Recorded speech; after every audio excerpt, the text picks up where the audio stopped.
undivile na, undivile na. Ndilungiselele kaloku nam Nkosi yam, ndikhathalele kaloku nam Somandla, ndikhathalele ngokuba sebehlangene ngegama lam.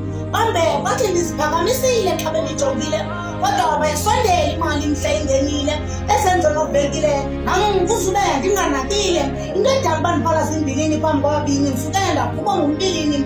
Oh, kodwa Nkosi yam undivile na. Siphuma kumakhaya ngamakhaya, kwizizwe ngezizwe, ziintlanga ngeentlanga, sikhangela le mali, sihluphekile kunjalo, sinomsindo sinjalo, kodwa ngokuqinisekileyo wonke umntu unamaphupha, nto nje amaxesha empumelelo akafani. Ingako ndithi kuni, thandazani, lindani, qinani, inkosi uThixo iyasilungiselela. Oh, kodwa Nkosi yam undivile na.